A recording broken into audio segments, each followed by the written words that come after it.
Hey, this is Dan McCabe, and you are listening to the All-In Networker Podcast. In today's episode, I'm going to talk about the force of average and how it applies to your network marketing business. If you haven't heard of the force of average before, it is a term I learned from a great sales trainer called Ryan Stewmans.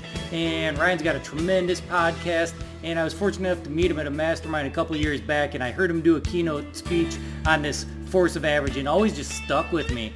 And really, the reason I want to do this podcast today is because the force of average smacked me upside my head today hard. I mean, hard. So we're just going to talk about it, and let's jump right into it. Let's get started.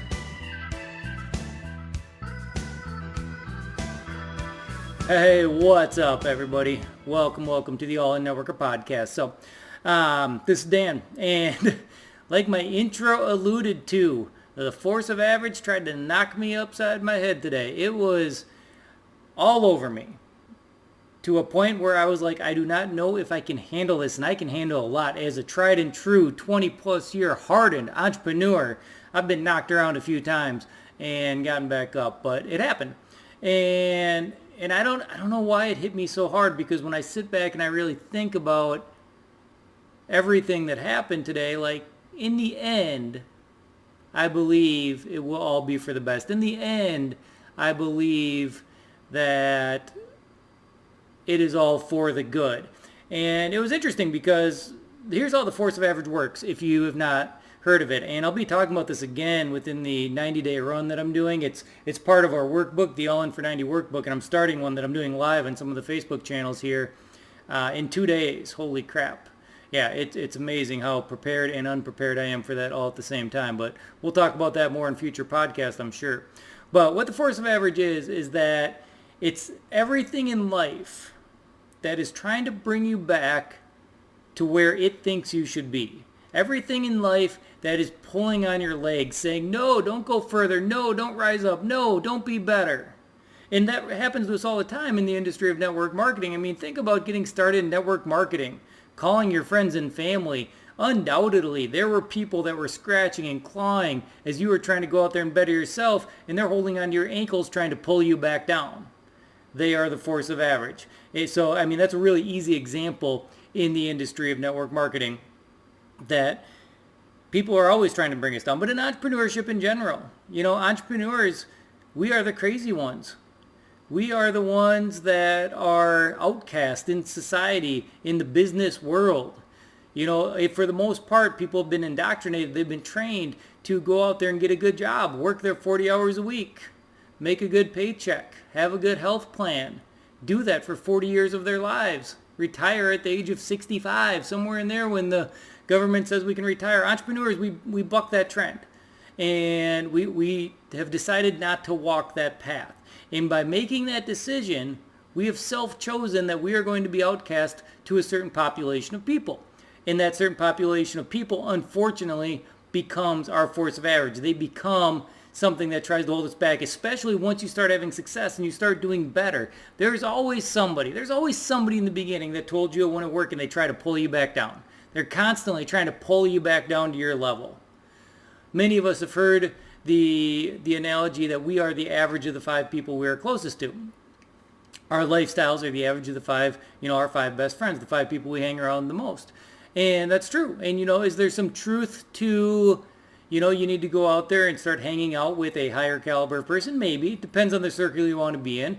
I don't ever advocate for ditching friendships and close relationships and things like that, because good friends and good people around you is really hard to come by. And really, at the end of the day, what is rich being about? What is making a ton of money about? It's about having relationships like that. But at the same time, you need to be able to pull away from whatever your surrounding circumstances are. You need to be able to rise up above it. You need to be able to push through ceilings. And you need to do this. You need to push through a ceiling while you get something hanging on your ankles.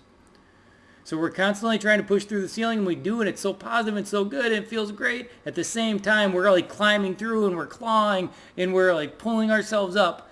We're probably going to have a few things hang on our ankles. That's the force of average. We got to bust through, and we got to raise our average. Our average needs to be higher. Our average everyday lifestyle, the amount of recurring residual income we have, the the amount of free time that we have to spend with our families, the amount of things that we do with our kids. We need to constantly raise that bar. We need to constantly raise that average because we're always going to be striving for higher and we're always going to be getting pulled back down. But the next time we get pulled back down, we want to be at a higher level than we were the day before. Make sense? Hope that makes sense to everybody. Now, here's my day. My day was interesting. Like I said, the force of average just smacked me upside my head today. And it was such a weird day. It's such an emotional day. And I am not an emotional person. I do not wear my emotions on my sleeve. I have a business coach who is a licensed therapist. And I always joke that I don't have emotions. I don't have feelings. And she's like, right, yeah, no, I know you don't. But really, I know when she's saying that it is, of course I do. But I don't show them. I bottle them like crazy. And today it was weird because I hit a high. I started high. I started super positive. Like my day started kind of normal. I was going through my business. I was making, the baby steps forward that I try to make every day. Things were going well. I was building. I was growing. And then I hit a really high. And it was an interesting high. I don't think I will do any. I don't know. I don't know what'll come of it, or I'm not sure. But I was approached by somebody and offered a very interesting, opportunity. Some stuff that I really like, stuff that I found that was interesting. And I've built some really, really cool stuff. And I've got a lot of cool programs, things out there, and it was just interesting. It was a high just because it was validating. One thing I do know is I'm an entrepreneur by nature, and I'm always going to be building my own stuff no matter what. But it was very validating to get that kind of feedback from somebody that, everything you built is badass, super cool, and we want to be a part of it. And I think there's going to be some kind of synergy there somewhere. I don't know what it is.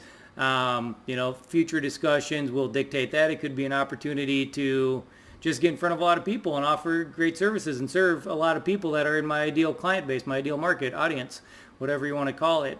So that was good. And I was feeling good.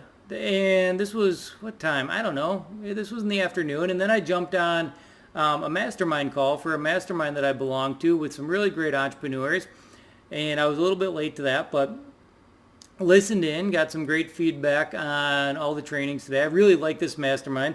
It's definitely the mastermind that I joined because the person running it has something that I want. They have developed a lifestyle that I don't have yet, and I want theirs. It's me trying to bust through and raise my average because they have an average that I don't want to say I'm envious of, but that I strive for.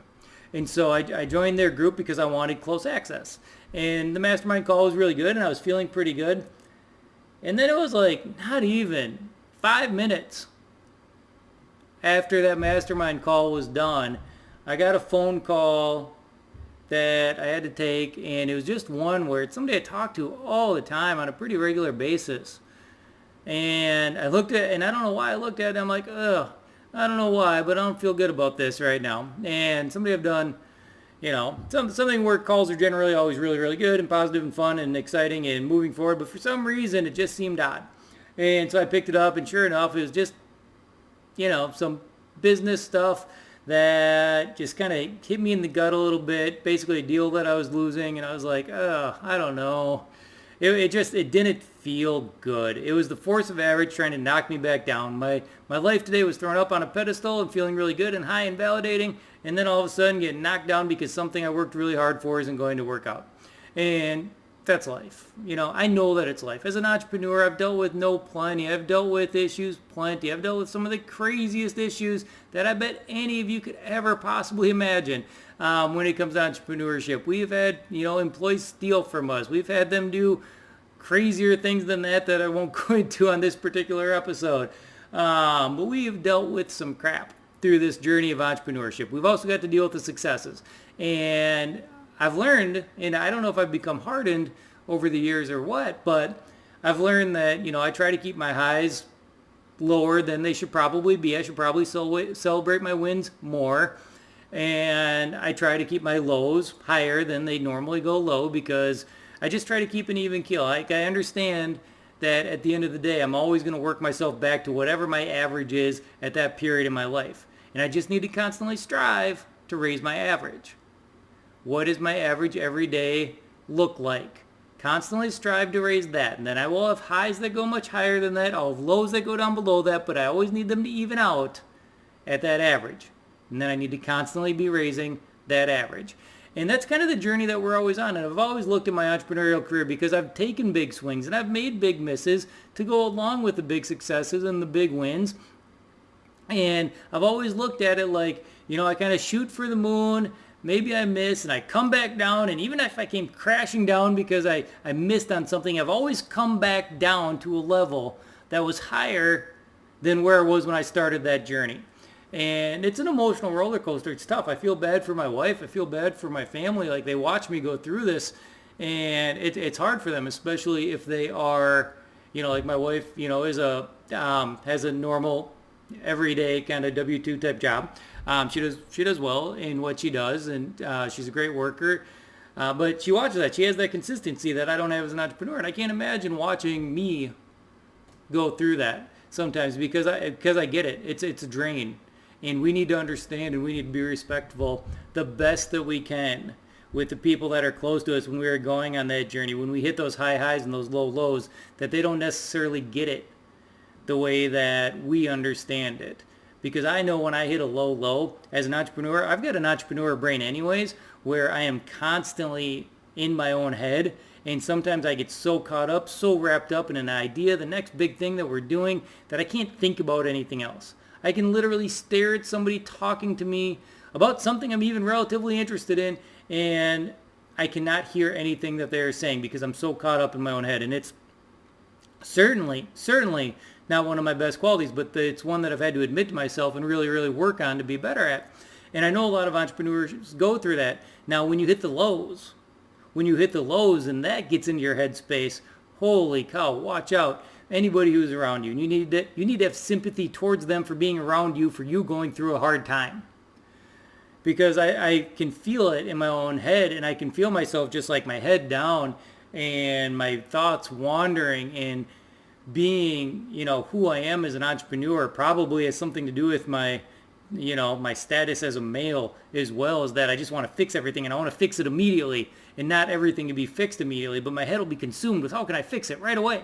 And when I step back and I think about it, I really need to just have more sympathy on the people that are around me. And it is important for all of us to realize that no matter when we're hitting those lows, whenever the force of average is trying to bring us back down, if we did what we need to do to raise our average standard, our higher level of average, that it's all going to swing back. It's all going to come back the way to where it was, probably higher than where you started in the first place. And stepping back sometimes isn't easy. I've gotten a lot better at it since I've gotten older. A couple of years ago, I started taking up a certain level of meditation. I had a few kind of breakthrough experiences with meditation. So maybe that's your thing, maybe not. But sometimes you just need to be alone with your thoughts. And that's kind of what I ended up doing today. So when I was talking to this partner that I work with, and he's telling me that this other deal that we had that wasn't going through, that was the huge gut punch today. And I'm not going to go into it. Not now. I'm not ready. Maybe later. On some other episode. But, we were kind of talking, and I said to him, I'm going to go meditate. He said, I'm going to go drink.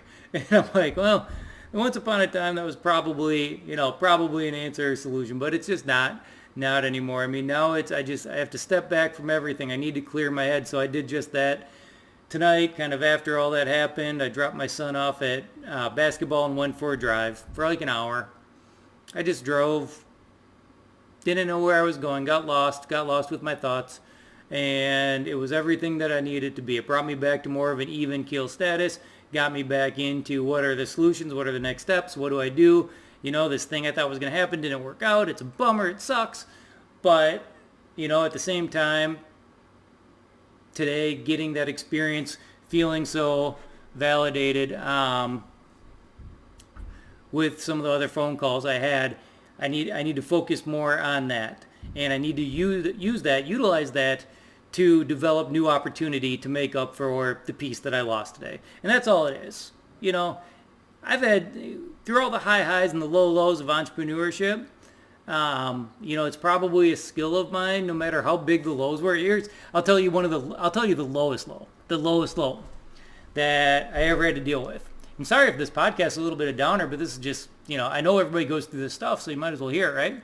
The lowest low was about 10 years ago when we had a company that just didn't work out. So we were folding the company, which is a really hard thing to do. There was a big loss that went along with it, some really fractured some relationships, and it was just part of what it was. It's we shot for the moon. We didn't quite make it. I mean, we went from building a pretty successful company to saying we're going to build $1 billion company, and we went for it big. And when you go for it big, you have to be willing to take the big hits. And I was smart enough, anyways, to leave myself kind of an out, and not, we didn't completely tank it. I still left it in an okay spot. But I remember that day when we finally made the decision to just shut it down. That's a low day. By itself, that's a low day. Having to bring in a dozen employees and talk about their severance packages and lay them off is a low day. That sucks. Now, the employees weren't super happy with it, with the way that it went down. Maybe it was lack of communication. Maybe it was on me. Maybe it was on the managers. I wasn't really a operational part of the company. We had people that ran it. I was just kind of one of the owners and the main owner and the owner figurehead that everybody knew. And I wanted to have those conversations myself. Anyways, they didn't take it so well, even though we gave them the money we could. We paid them out, made sure they were paid in full. We got them nice layoff letters so they could easily go and collect unemployment. We did everything. We did the next best right things that we could do. So that's a hard day. That sucks. Nobody wants to do that. Nobody wants to go through that. Then I had to do that. At the same time, my dad was going through his second brain tumor surgery that very next day. And so I got through all of that, laying off those people, going through the emotions of that, which was hard. And then I've got my dad going to have brain tumor surgery. And so I leave after all that, and I drive to Rochester, where he was having the surgery, about an hour and change away from my house. And we had a hotel there that night because he's going into surgery at 7 in the morning. And we wanted to be there for that, so we had a hotel. And so hung out at dinner with him that night. And then we get to the surgery the next day. We see him into surgery. We run back to the hotel, do a few things. It's going to be like an 8-hour surgery, so no reason to stay there all day. Come back around lunchtime and to meet with my mom, hanging out in the waiting room. And so I'm sitting there. My dad's having surgery. I just laid all these people off, so just listen to this because it's all compounding on itself right now. I get a phone call while I am there in the waiting room from one of the employees from the day before, the one with the highest morals apparently, who called me and said that a handful of the employees decided to go, and one of them still had a key to the office, to go to the office and take everything. And I'm talking to them as they're literally looting all the electronics from our office. There wasn't a ton there. I mean, and in hindsight, whatever. But computers, printers, things like that, they were stealing. They were flat out stealing from us. It was crazy. It's the most bizarre thing. And I'm sitting an hour and change away, and I'm like, all right, who can I call? Who can I get there quickly? And I called somebody who worked for me in one of my other companies that I trusted explicitly, and I had them run over there. But what are they going to do? They're going to get there in a half hour, even if they leave immediately. So by the time they get there, the employees are gone. The stuff's gone. I'm sitting there dealing at the hospital with the surgery, trying to just focus on that because that's where my attention should be. That was the lowest low. That low took me down pretty much as far as you could go. Like I don't know how to describe what was happening in my stomach for the next night or two there. But going way back to before I started the story, I was talking about how it's one of my greater gifts as an entrepreneur. Like, I can't imagine being lower than that. And there's a lot of things that made all that there very, very hard. There's a lot more details I could give you that I won't, but it was difficult. But I don't know. I've got this ability to come back from those downs. And I think you need that as an entrepreneur. And it takes me I'll sulk for a day, maybe two. Sometimes I give myself a little bit of a period, but then my brain immediately goes into rebound mode and what's next? And I've found as I've gotten older, when we hit these little downs, like what happened today was nothing. It was a drop in the bucket compared to that day back then. But no matter what it is, no matter what the down is, step back, reflect, and figure out how you're going to move forward. What's the old saying people always talk about? It's not failing if we learn something from it. I don't know. I don't really think that's a saying. I think I just made that up. But it's not a failure if we can turn it into a lesson and something that's going to help us be better next time. And that particular go-round, yeah, it took me a couple nights. But I remember bouncing back from that. And fate has a funny way of working. And back then I got a phone call from who is now probably one of the largest real estate investment speakers in the world. Definitely the best, in my opinion, the best company for real estate investing speaking in the entire country. I don't know anybody that's doing it better than him and his company are. And I got a phone call from him asking me to go speak at one of his events here in Minnesota. And it was just like that. Bam. I was like, all right, all of a sudden I saw the path. He invited me to come speak at one of his events. I created some new opportunities from that. I ended up creating my own event. I ended up selling tickets and selling coaching and selling all these different things from that. And all of a sudden, like, everything just bloomed again and everything was fine. And that's the way these things work. We hit our downs, but we can't let them keep us down. We get to know in network marketing, we can't let it keep us down. We need to go ask the next person. We need to consistently work towards those positive outcomes. And if we keep pushing and pushing and pushing and pushing to raise our average, we know the force of average is coming back after us. We just need to know that when it pulls us down and we bounce back up, that we bounce back up higher than where we were before. So, anyways, that's, for not knowing what I was really going to talk about recording this podcast, but it comes out in 12 hours, so I need to get it done and get it recorded. There's a pretty good rant in there somewhere, and I know somebody needed to hear that. Things knock you down sometimes. It is what it is. It's part of business, part of life, part of being an entrepreneur, and whatever kind of person you are, I know I'm a very logical thinker, and I can bust through those things a little bit faster than, say, the emotional thinker. You got to get yourself from that place. Give yourself a moment. Give yourself a moment to, deal with it, grieve, be pissed, be sad, cry, do whatever it is that you do, but then step back. Give yourself some time to think. What did you learn from it? How can you take it forward? Is this an opportunity to move forward better? Is this an opportunity to recreate your next steps? Are you going to take your next best steps? So, there's always sunshine after the rain and 2 million other analogies I could give you, but I won't right now. So if you want to connect more, if you want to ask me any question, I've got some crazy entrepreneur stories, crazy ones. Like that was, nothing compared to some of the other ones that I have. I have found myself in a lot of fun situations, but that's how we learn, that's how we grow, and I get there because I continuously swing the bat. I get up over and over again no matter what happens, and I keep raising the bar for myself. So if you want to connect, feel free to pop on over. Our Facebook group is a great place to do that. It's called One Big Vision. You can follow my journey there. That's the place where I am most active. You can also go to the All In Networker page or the website allinnetworker.com. So there's all kinds of good content on any of those places. But if you really want to connect, the Facebook group is one of the best places to do that. And if you're interested in learning how to get a lot of automations for your network marketing business, head on over and check out networkerpro.io, a company that I helped put together where we were able to create some really, really cool software. We were able to work with some developers that developed a really cool CRM and funnel software, and we were able to retool it for the network marketer and just build something really cool. So excited about that. But anyways, with that being said, next week when I come back, next episode, we are going to be on fire because some positive, great things are going to happen because I already know what I'm going to do and the outcome is already a foregone conclusion. So I will talk to you guys next week. Thanks a lot. See you then.